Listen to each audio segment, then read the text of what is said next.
par image quand je suis chez le coiffeur, je vais aller assez spontanément sur les sites web de ces trois publications.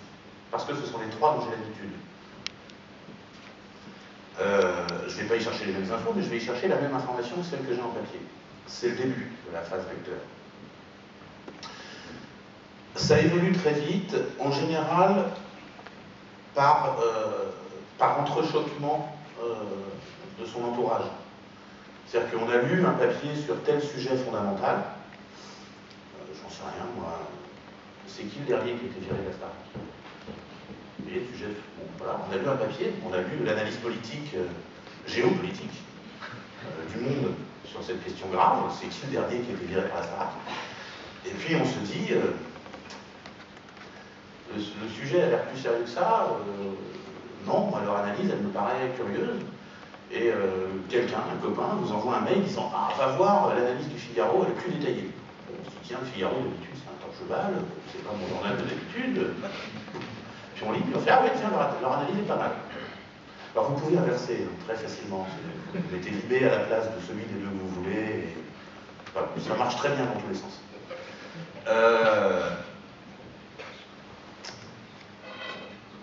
Ça, c'est une étape assez intéressante où on profite du fait que, parce qu'on est en ligne, qu'on n'est pas...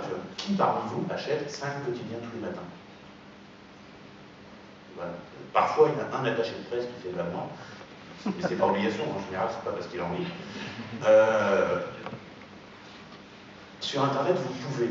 Vous ne le ferez pas tous les jours, vous ne le ferez pas sur tous les sujets, vous n'allez pas lire tous les articles publiés par tous les sites de presse, vous n'avez pas le temps. Par contre, vous pouvez, sur un sujet de temps en temps, sur un bout par-ci, un bout par-là, dire, je vais choisir 5, 6, 10 sources. Ça, c'est la phase lecteur, qui, en général, se termine, donc commence par le fait d'aller lire son quotidien habituel en ligne, et se termine par le fait d'aller lire autre chose que de la presse en ligne. Parce que si vous voulez, par exemple, une analyse détaillée de la dernière décision du Conseil constitutionnel concernant la garde à vue, celle qui date d'il y a 48 heures. Alors vous pouvez essayer dans Le Monde, j'ai regardé dans Le Monde en papier, il y a un entrefilet grand comme ça.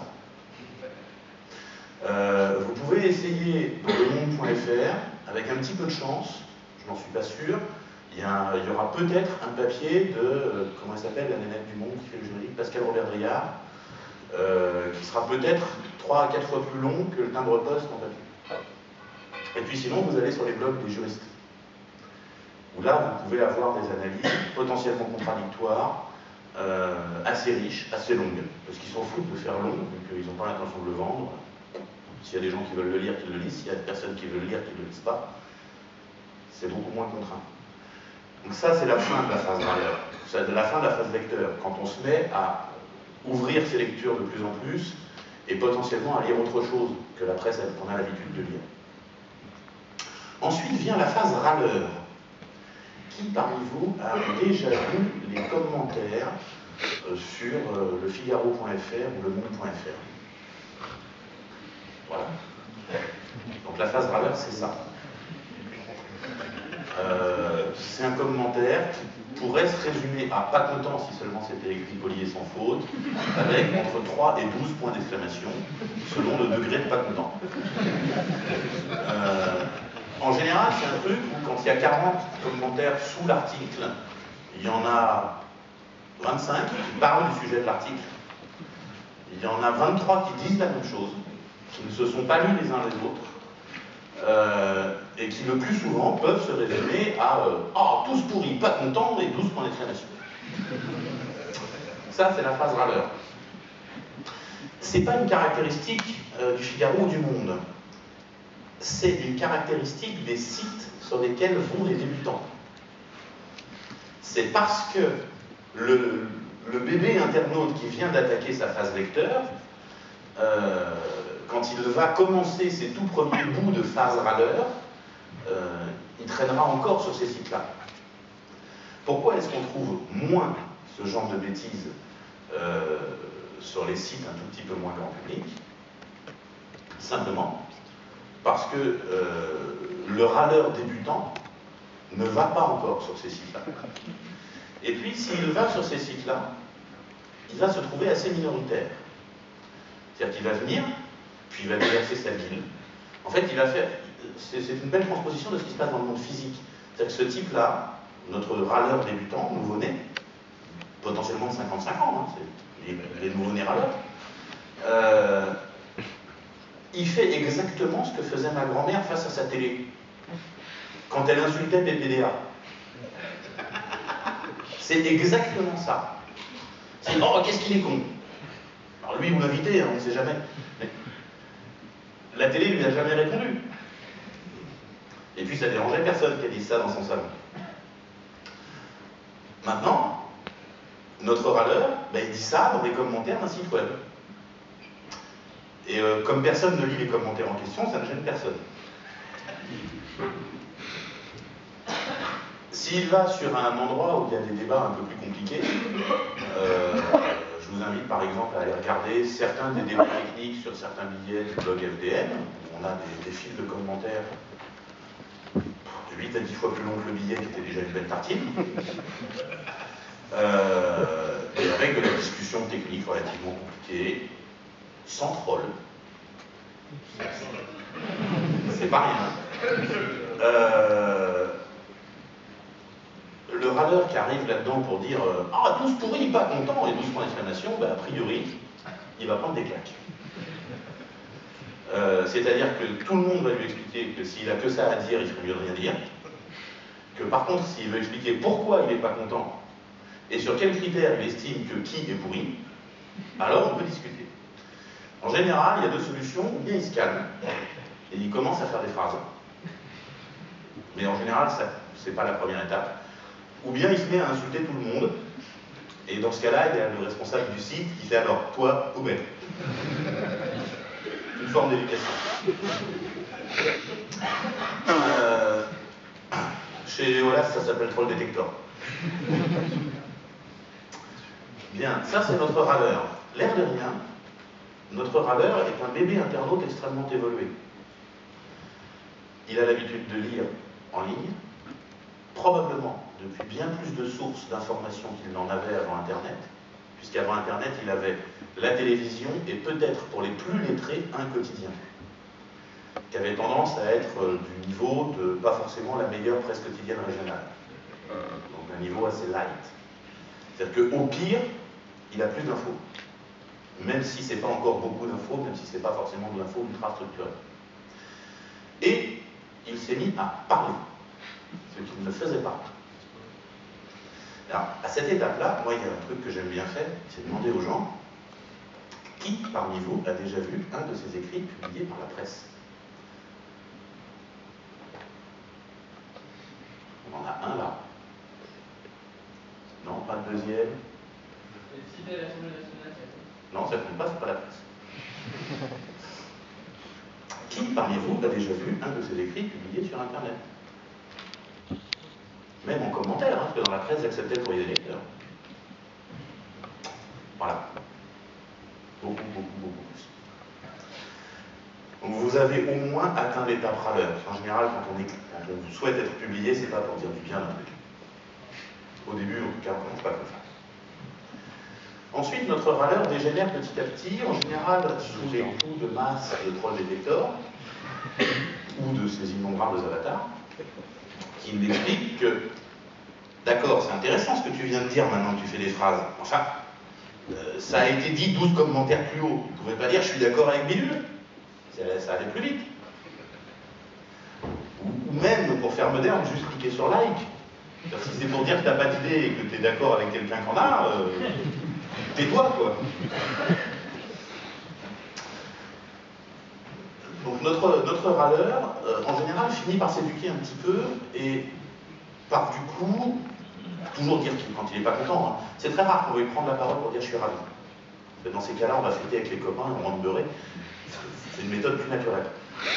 Donc il prend toujours la parole pour dire qu'il n'est pas content. Par contre, il dit, dans ton article, tel point est faux, tel point est juste, tu as négligé tel aspect qui pose problème. Il dit plus tous pourris, il dit lui, c'est des pourris. Beaucoup plus nominatif. Il explique pourquoi. ça ne fait pas forcément une tartine, ça peut faire 3 phrases. C'est tu négliges le problème de x, y, z, quand tu dis ça, tu te trompes, tu devrais vérifier, c'est plutôt le contraire. Voilà, ça peut être un commentaire très court, mais c'est en général une vraie phrase avec une vraie info. C'est à ce moment-là qu'il change de râleur, il devient commentateur. Parce que du coup, quand on veut apporter une précision sur un article, pas quand on veut dire pas content, quand on veut dire t'as oublié tel point, on balaye rapidement les commentaires, on fait ok, Bidule lui a déjà signalé le point qu'il a oublié, c'est pris en compte, tout le monde l'a vu, tout va bien. Donc, on devient commentateur, en gros, pour simplifier la lecture, quand on se met à lire les commentaires des autres avant de poster les siens propres. C'est un critère, c'est un élément de lecture. Qui parmi vous lit les commentaires sous un papier avant de commenter? Et qui ne le fait pas systématiquement? Voilà.